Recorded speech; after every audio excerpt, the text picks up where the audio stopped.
here I am at the grocery store, about to go grocery shopping with the camera. About to look like the crazy guy walking around filming himself grocery shopping. Now I'm here to make a recipe, and we shall see what happens. Some of the components we need for our recipe will be onions, peppers,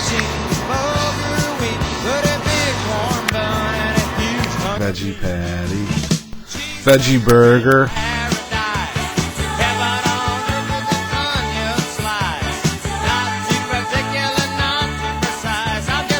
VeggieBurger,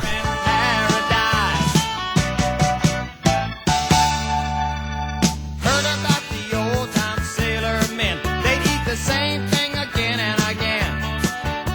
Warm and bread, they said, could raise the dead. Well, it reminds me of the menu at a Holiday Inn. Times change for sailors these days. When I'm in port, I get what I need.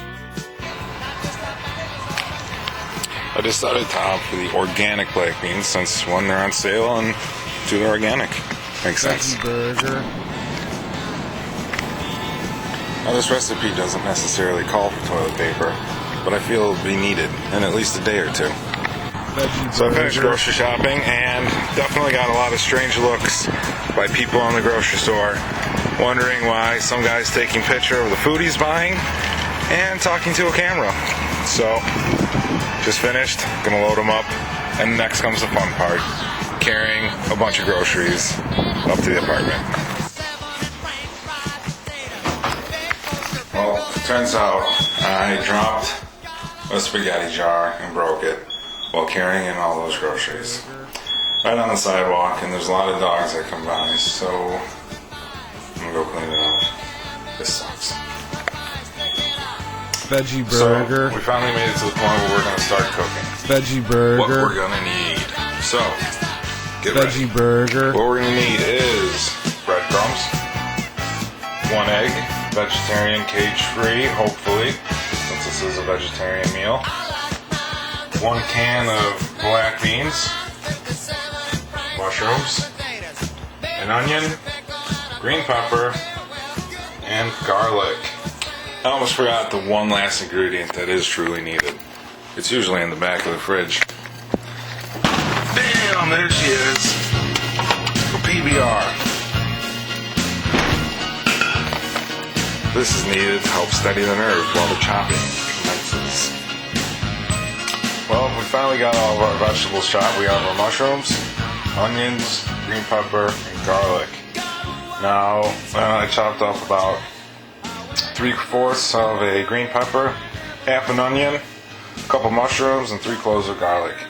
Next is the beans. Take our black beans, and we're going to want to mash them until they look something like this. So now everything's all mashed, the beans are all mashed, and what we're going to do now is add this, plus an egg, plus some breadcrumbs. So now we've put all of our vegetables in. We want to crack an egg in there. Make sure there's no shell. And here comes the fun part. We're going to want to mix this with our own hands. Get them in there. It's the only real way to mix it and to really feel how moist the mixture is. And we're going to use breadcrumbs to dry it out. So, mix breadcrumbs accordingly until it feels and looks something like this. Okay, now we have this mixture of beans and peppers and onions and garlic. I threw a little bit of extra black pepper in there. I didn't specify earlier, but I did throw a couple grounds of black pepper in there. And now what we're going to want to do is we're going to want to form patties. Now, from this mixture, we can make any sorts of vegetarian type meat substitutes, veggie meatballs, veggie meatloaf, but right now we're just going to concentrate on the veggie hamburgers. So, the consistency is, it's a little bit gooey, I would say.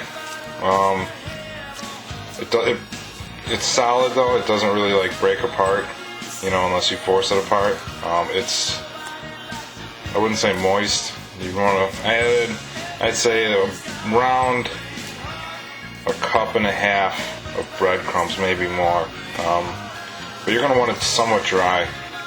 So what we're going to do now is we're going to form our veggie patties.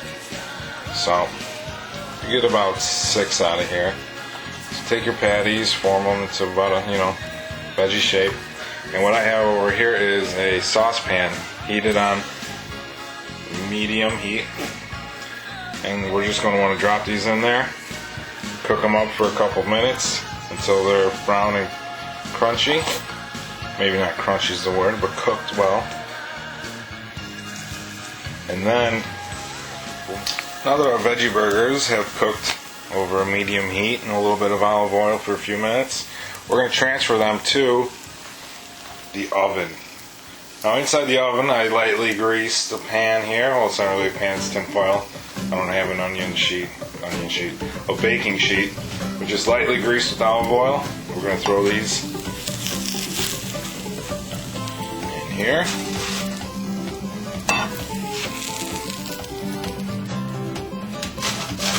We're going to close it up and we're going to cook these at 350 for 10-15 minutes. But keep checking on them, you don't want them to burn. So it's been about 10 minutes and pulled them out, checking on them. Not burnt, which is good. So I'm just going to flip them all over. It's hot. And let them cook for about another 10 more minutes. So I pulled these out of the oven and I plated them. I'm going to put them in the refrigerator. I like to put them in the refrigerator because while they're still really hot and out of the oven, they're kind of soft. And by putting them in the refrigerator, it allows them to solidify more. So they kind of have more of, I guess, a hamburger texture to them. So I would say a good 20 minutes in here, and then you're ready to eat. After you pull the veggie burger out, finish it with your favorite garnish, and voila! A beautiful masterpiece without anything having to die.